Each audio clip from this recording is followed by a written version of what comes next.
안녕하십니까? 혹시 요즘도 현금 많이 사용하시나요?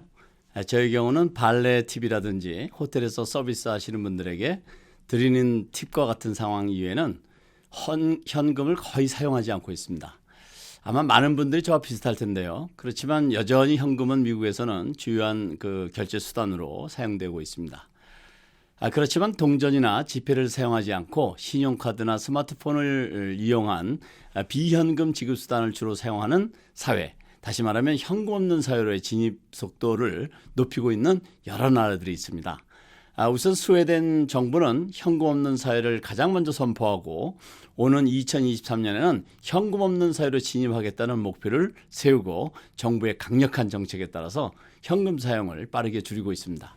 스웨덴의 경우에는 상점에 현금을 받지 않습니다라는 안내판이 걸려 있는 것이 일반적이고 소매상들이 고객들의 현금 결제를 거부하는 것도 가능합니다. 현금 대신 카드나 스마트폰 결제뿐만 아니라 스웨덴에서는 마이크로칩을 자신의 손등에 심은 사람들도 있습니다. 이런 사람들의 경우에는 어떤 대금 결제를 위해서 아무것도 들고 다니지 않아도 손등의 칩만 리더 머신에 인식시키면 결제가 이루어지게 되는 것입니다. 이미 잘 알려진 것처럼 스웨덴에서는 교회 헌금은 물론이고 노숙인들도 단말기를 통해서 스마트폰 앱으로 구걸을 하고 있다고 합니다. 핀란드의 경우는 스웨덴처럼 정부에서 강력한 정책을 취하고 있는 것은 아니지만 디지털 결제로 빠르게 진입하고 있고 현금 대신 카드 사용, 이커머스, 인터넷 뱅킹 이용 빈도가 고루 높은 편입니다. 그리고 도시와 농촌 현금 사용률의 차이가 크게 없다는 점이 현금 없는 사회로의 진입의 속도를 높이고 있는 것으로 평가받고 있습니다. 영국의 경우는 특히 수도 런던에서의 현금 사용률은 빠르게 줄어들고 있고 영국인들은 카드 사용은 물론이고 모바일 결제에 대해서도 매우 익숙한 편입니다. 특히 파이낸셜 테크놀로지가 매우 발전하고 있고 이런 기술의 발전이 결제 시스템을 더 편리하게 만드는데 중요한 역할을 하고 있는 것입니다. UK 파이낸스에 따르면 오는 2028년이 되면 현금 사용률이 9% 수준으로 떨어질 것으로 전망하고 있습니다. 중국의 경우는 모바일 페이의 사용률이 지배적인 나라라고 볼 수 있는데요.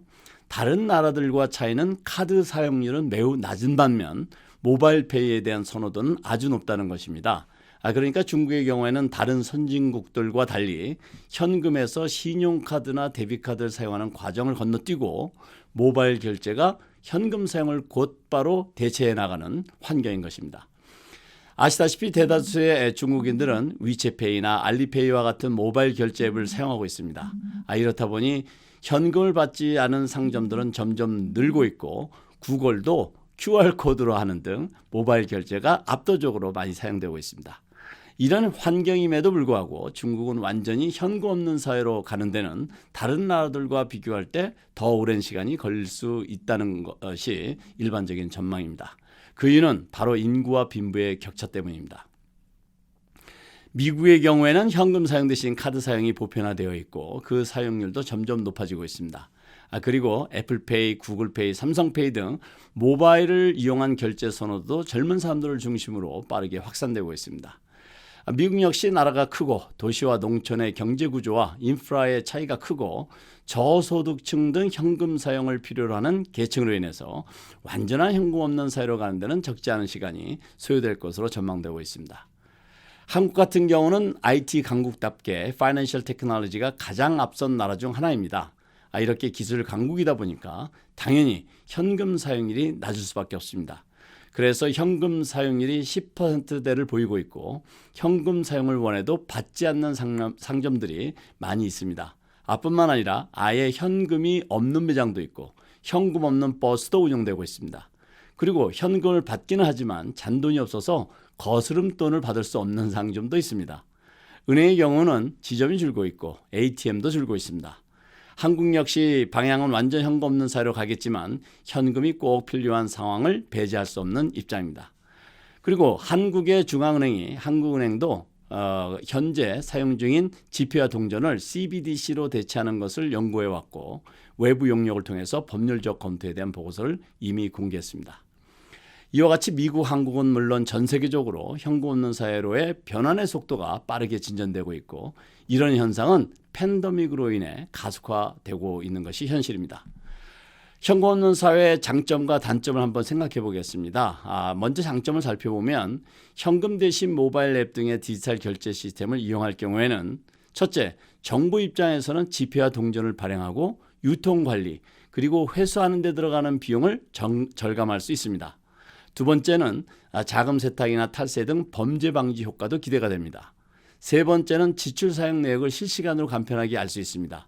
이런 환경은 나의 재정 정보에 대한 수집과 분석을 용이하게 만들어서 마이 데이터 시대를 촉진하고 있습니다.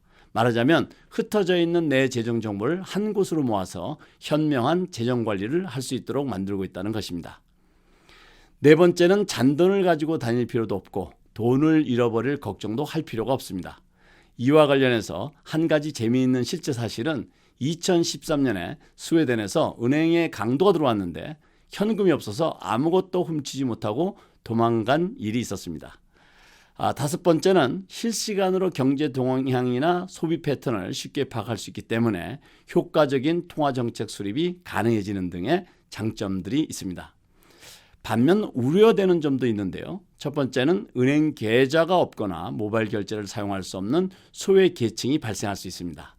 두 번째는 현금 결제를 선호하는 고령층, 카드를 발급받을 수 없는 어린이나 청소년, 저소득층과 신용불량자, 그리고 비현금 결제를 사용하기 불편한 장애인들의 소비 활동에 제약을 줄 수 있다는 것입니다.